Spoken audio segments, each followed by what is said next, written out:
My name is Jules Peacocke. I'm a proud hairdresser and a salon owner. I've worked in hairdressing since 1989. I've run the gamut of the hairdressing career path. Hi, I'm Jules Peacocke from Hairdressing We Have a Problem, and this is Amayuka Kumara, my partner in life and business. And we're just doing a quick update. I had a really interesting message today from a salon owner and colleague in the hairdressing industry in Australia. And she messaged me saying, you know, Jules, I've loved the podcast. I'm just reaching out. I've had a stylist of 6 years resign, and they're renting a chair down the road. What do I do? And it just triggered me to sort of just put some information out there. If you're a salon owner, the first thing you need to go to is your employment contract. These contracts are the baseline for protection in your business. So if you go through and you have a look at your contracts and they're not good, or you don't have a contract, then there's absolutely nothing you can do. That's the baseline.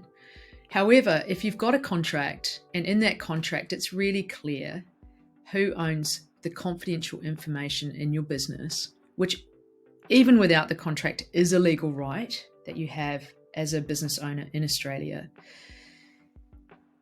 you need to have told the employee so that they fully understand when they sign on with you that that information is not theirs to take when they leave your organization. It cannot be used in any way other than in your organization. So they cannot take client information to go to another salon, start up their own salon, rent a chair, go to a salon suite.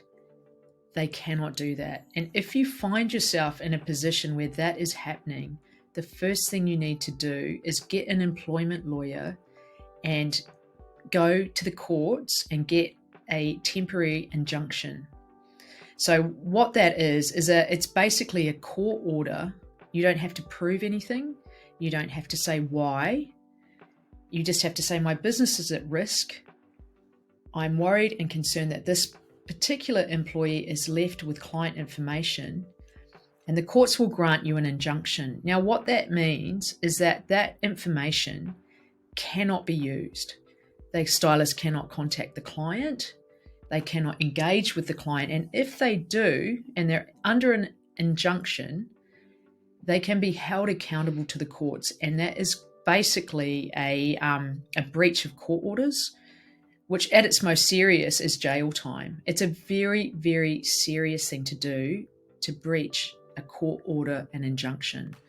So that's the first step.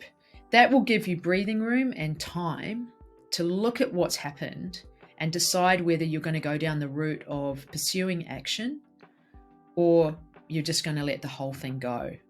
But the first thing you can do is get that injunction. Now, that's going to give you everything that you need. It might even give you like 3 to 6 months to completely protect your business and your client base. You can go out to the clients, you can communicate to them just saying, I don't know, I'm sorry that we've just noticed a breach in our business and your information has been taken.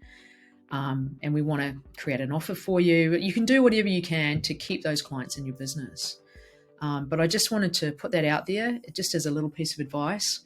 And if you've got any questions about that, please feel free. I'm not a lawyer, but I have been through it myself. And that is the best and most effective way, just to immediately put a concrete wall up and go, no, you can't come near the clients. And if we find it, there's this great piece that Judge Judy does. It's on Instagram somewhere. We'll try and tack it onto the end of this video. In the meantime, www.hairdressingwehaveaproblem.com.au is the website. It has a contact form, and we'd love to hear from you. We're happy to hear from people who are triggered by what we say. We want to open up a conversation. So please contact us. Just be kind, non-derogatory, and be open for a conversation. Thank you. We'll see you soon. See you soon.